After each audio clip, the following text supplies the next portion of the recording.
l'acharnement qui est fait vis-à-vis du président Biya aujourd'hui ne commence pas en 2025. Souvenez-vous. Vous allez chuter. Oui, oui, je chute. Souvenez-vous, en 2018, on avait commencé avec cet acharnement au niveau de 2016, où on voulait empêcher le président Biya de se présenter à l'élection. Il y a donc eu le fameux problème du nord-ouest et du sud-ouest, et même un conflit armé, et même les avocats qui se sont réunis de ce côté, mais on a oublié quelque chose, c'est que M. Paul Biya est un homme imperturbable. C'est un homme qui ne cède pas à la pression. Alors j'ai dit, la sortie des évêques a convoqué Satan, a convoqué le diable. Alors là, depuis que je suis à mon âge, je n'ai jamais aussi mal dormi. Parce que partout là où le diable est entré, il n'est plus jamais sorti. Il dit qu'on attend, on n'attend jamais avec le diable. Parce que quand le diable entre chez vous, il faut savoir que c'est de génération en génération qu'il va vous sucer jusqu'à votre moelle épinière. Et il a demandé que le diable, c'est on demandé que le diable prenne ce pays. Vraiment, vous avez été ok. Jusqu'à présent, à chaque fois que je sors, je me demande si le diable est en route. C'est incroyable. Et toi, tu t'es dit que qui avait d'abord le pays? À partir de là, j'ai dit, on ne peut pas accepter ça. Dans les couloirs silencieux du pouvoir, le duel se fait plus feutré qu'il n'y paraît. D'un côté, l'État, armé de son bouclier de laïcité, tente de protéger son terrain. De l'autre, des prélats de l'église catholique décochent des flèches spirituelles qui, bien que symboliques, semblent profondément troubler les lignes de défense officielles. À chaque flèche décochée par les évêques, l'État, comme un vieux gladiateur fatigué, lève un bouclier poli à l'effigie de la laïcité. Mais cette défense est-elle réellement solide ou n'est-elle qu'une posture pour détourner l'attention des véritables questions? Le communiqué du gouvernement publié ce mardi 7 janvier en réponse aux déclarations des prélats sur la présidentielle 2025 donne l'impression de jouer à ce jeu subtil de l'esquive. 9 paragraphes et un peu plus de 5000 mots. Voilà à quoi se résume sur la forme la sortie du ministre de la Communication, René Emmanuel Sadi, porte-parole du gouvernement, pour contrer les nombreuses prises de parole des prélats, notamment de l'Église catholique, au sujet d'une candidature de Paul Biya à l'élection présidentielle de 2025. Sur le fond, 4 grands axes constituent le fil d'Ariane de cette prise de parole gouvernementale. Premièrement, selon les termes du communiqué, il s'agit de la dénonciation de prise de position focalisée sur le seul enjeu présidentiel, le tout s'appuyant sur une interprétation spécieuse et abusive des propos du chef de l'État. Deuxièmement, l'on évacue l'idée d'une candidature annoncée de Paul Biya à l'élection présidentielle de 2025 en arguant qu'il a juste rassuré ses concitoyens sur sa détermination à les servir encore pleinement dans le cadre de son mandat en cours. Troisièmement, le gouvernement convoque ses rapports cordiaux avec les confessions religieuses et souligne même n'avoir aucun problème avec l'Église catholique. Sur ce point, il est précisé que les milieux religieux peuvent s'exprimer comme toutes les autres couches sociétales, sans pour autant, aux yeux du gouvernement, que cela prête à équivoque. Quatrièmement, pour évacuer le débat autour de la présidentielle de 2025, selon le gouvernement, Paul Biya a indiqué qu'il dira le moment venu s'il sera candidat ou pas à ce scrutin. Et celui-ci invite plutôt les uns et les autres à mieux se pouvoir pour ce rendez-vous qui cristallise déjà toutes les attentions. Les prélats n'ont pas explicitement désigné de candidat ni lancé d'appel au soulèvement. Pourtant, à travers leurs paroles, une critique subtile mais incisive du statu quo politique se dessine. Ces prises de position véhémentes, selon le gouvernement, ne sont en réalité que l'expression d'un malaise social palpable et d'une quête de renouveau portée par une partie croissante de la population camerounaise.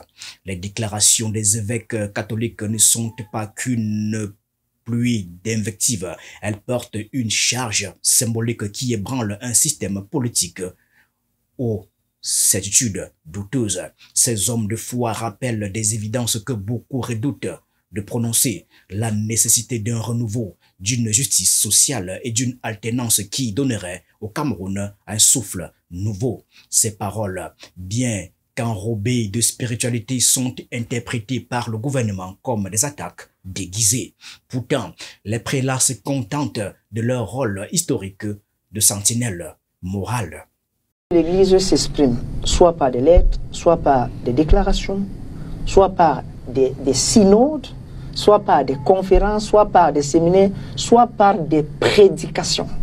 C'est-à-dire qu'il y a à tous les niveaux, les évêques exercent leur mission principale qui est celle d'enseigner. Donc ils sont dans le cadre de l'enseignement. Et nous devons savoir que la doctrine sociale de l'Église, elle est motivée d'abord par des principes majeurs.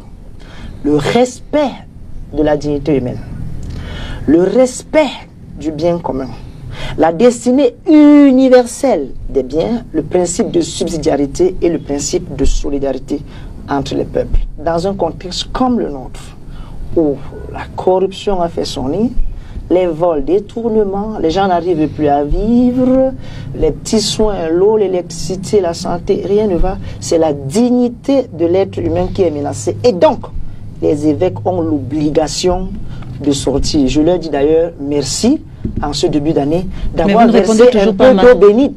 Ils ont versé un peu d'eau bénite sur le Cameroun. Et le faisant, les démons de la malgouvernance et de la corruption sont en train de s'agiter. Parce que quand on verse l'eau bénie, justement, ce sont les démons qui s'agitent.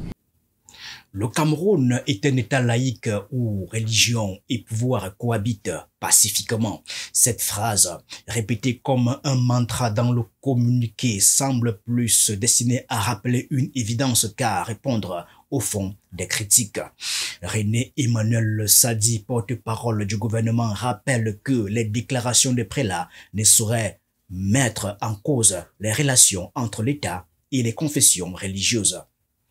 Une manière habile de minimiser l'impact des critiques tout en affirmant que la sphère politique reste une chasse gardée. Le tempérament très modéré de cette sortie conforte notre observation sur l'existence de deux tendances dans l'agir de l'ordre de 82. D'un côté, la branche des modérés et des potentiels modérés, ça veut dire ceux de qui on peut espérer un consensus un jour, on peut espérer une reddition ou une entente. Avec eux, on peut espérer qu'ils acceptent leur défaite une fois acculés. Et de l'autre, la tendance des extrémistes violents, les ultras, les fondamentalistes. Avec eux, vous allez seulement les tuer avant d'obtenir leur reddition. C'est la tendance des nerveux, ils peuvent facilement tuer. Lorsqu'on parle de tuer, c'est tuer et enterrer. Leur credo, c'est le sagat. Ceux qui jusque-là pensaient que cette classification relevait d'une pure abstraction ou d'une simple agitation peuvent désormais, en lisant le communiqué du ministre Sadi, juger par eux-mêmes l'existence de ces deux camps au sein de l'ordre de 82 ou, si vous voulez, chez les gens du 6 novembre.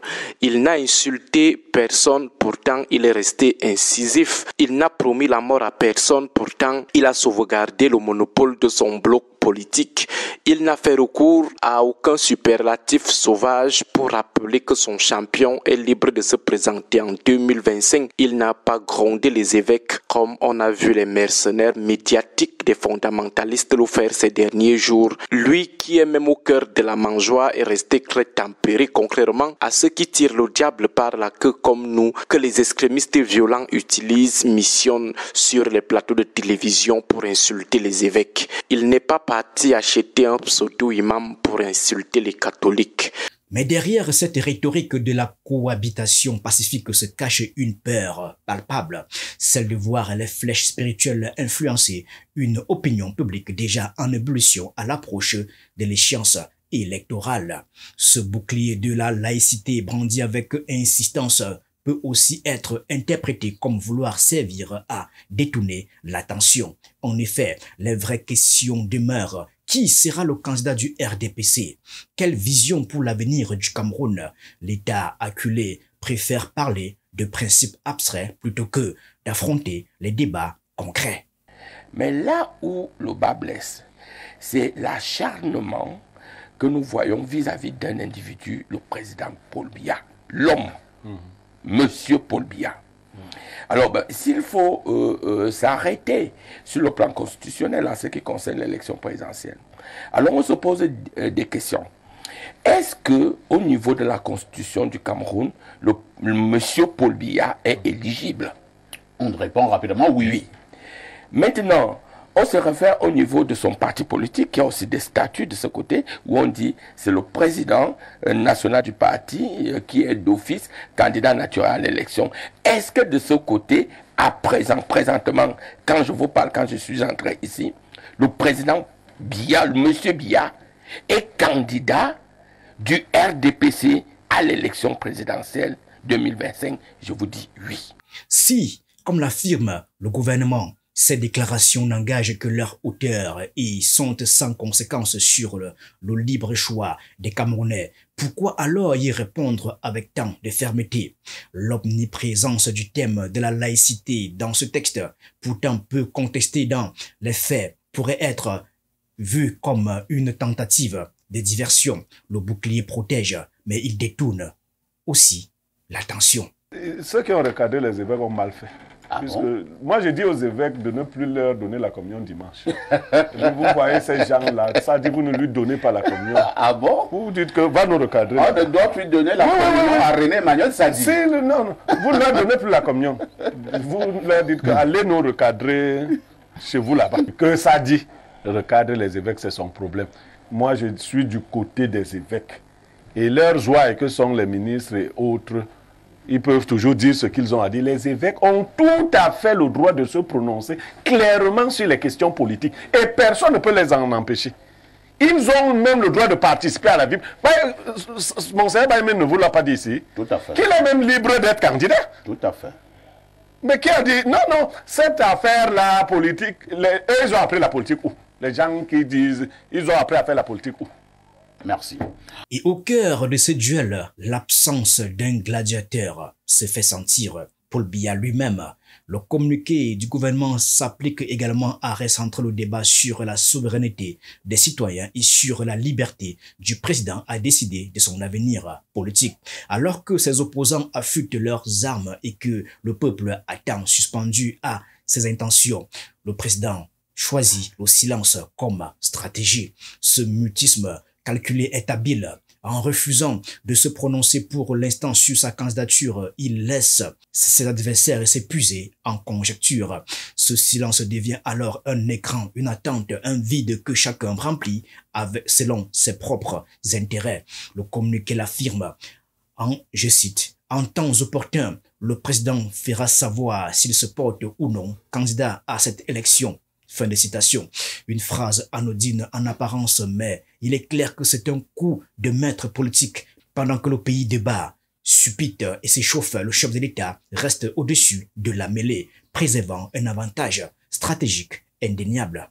Le ministre de la Communication a calmé les ardeurs des prétentions présidentielles de Paul Biya en 2025. Le ministre nous a annoncé que dans son discours du 31 décembre 2024, Paul Biya n'a dit à personne qu'il sera candidat en 2025. Que Paul Biya parlait lui ces choses comme ça, qu'il a toujours fait de son mieux pour relever le Cameroun et que cette détermination reste intacte. Donc, les interprétations d'après n'engagent que leurs auteurs. Selon le porte-parole du gouvernement, Paul Biya n'a dit nulle part dans son discours qu'il sera candidat, qu'il avait dit qu'il se prononcera en temps opportun.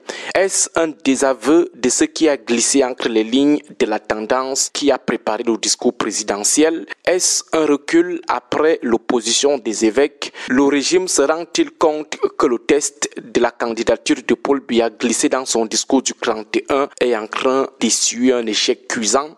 Face à ce recul, que faire donc de la jubilation précipitée des gens comme le ministre Manaouda qui, quelques heures après le discours du président, ont commencé à dire à leur président national qu'ils l'écoutent désormais, qu'ils attendent tout simplement la stratégie pour la campagne présidentielle. N'ont-ils pas mobilisé le même discernement que celui mobilisé hier par le porte-parole du gouvernement? Mais cette stratégie du silence et des esquives n'est pas sans risque.